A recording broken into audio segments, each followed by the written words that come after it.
Hi everybody, we're going to look at using evidence to support inference answers. So first of all, what is evidence? Well, this is when you take words or phrases exactly from the text. Now, it might be displayed in a question where it says find and copy, or it might be displayed with a use evidence to support your answer style question. These can come in a 1-mark style question, like this one here, as you can see, find and copy. They can also come in a 2-mark style question, as it says here, give 2 ways that these changes to his performance happen. So you would have to take 2 pieces of evidence. And here we've got a 3-mark question where it says give 2 ways using evidence from the text to support your answer. We'll have a little look in more detail at these 3-mark questions a little bit later on. So first of all, let's have a look at how we would answer a 1-mark question. This question says, look at page 1. Pandas can grow up to 1.5 meters and weigh up to 150 kilograms. What else in the text tells us that giant pandas could be dangerous animals? So I'm going to have a little look. I can skim and scan. And I can see here we have them being described as having razor-like claws. And I can also see here that they have powerful jaws. So either of these pieces of evidence I could use to answer my question. Okay, and that either of those answers would get me a 1 mark. Let's have a look at this type of question here. Now, as you can see, this is slightly different. We've got a table. It says, look at the section headed Save Our Bees. And this is really helpful as well when we're reading our questions because we get clues as to exactly where we need to look in the text. It then says, complete the table below with 1 piece of evidence from the leaflet to support each statement. So my first statement says, the Bumblebee Conservation Trust is worried about bees. Now I need to find a piece of evidence that backs up this statement. And then the second statement says, the leaflet makes readers feel hopeful for bumblebees. So I need to find another piece of evidence to back up and support this statement. Now let's go back to the first one. Bumblebee Conservation Trust is worried about bees. Now I can see here that there is a sentence, at the time of writing, 24 bumblebee species are found in the UK. But unfortunately, in the last 80 years, 2 UK species have become extinct. Now, this is evidence that would support the statement that we are worried about bees because lots of them are now becoming extinct.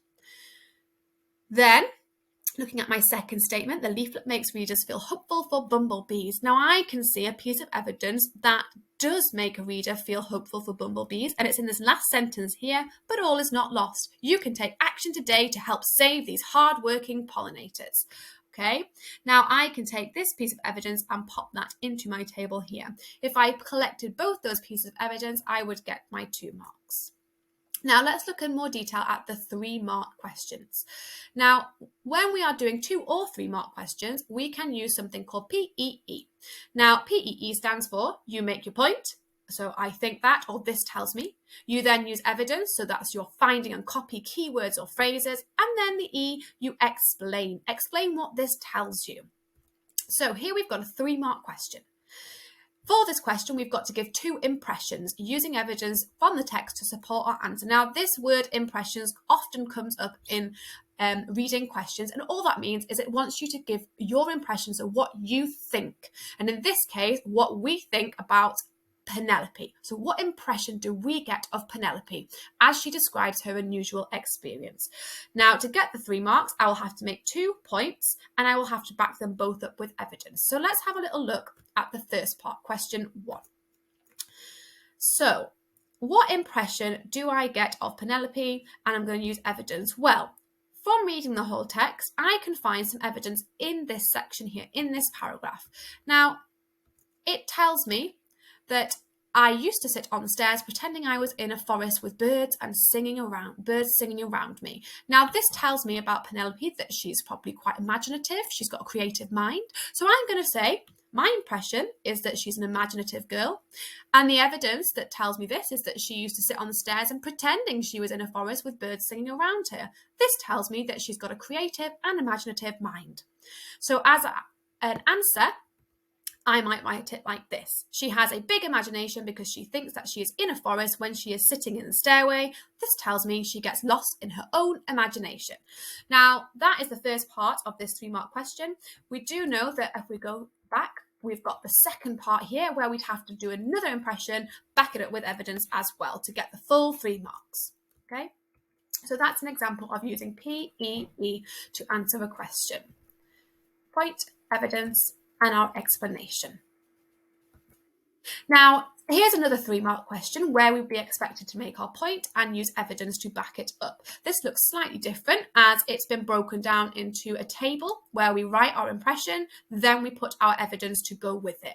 Okay, and again, for the 3 marks here, we'd have to give 2 impressions, and in this case, it's our impression of character M sharp, and then our evidence to support and back up that impression that we have. Now, the text you're going to look at for your Easter School reading is The Case of the Missing Stamp. Now, again, there'll be lots of questions here where you have to use evidence, find and copy to support your answer, and it's a really good time to practice using your PEE, point, evidence, and explain to really become more confident with those 2 and 3 mark questions.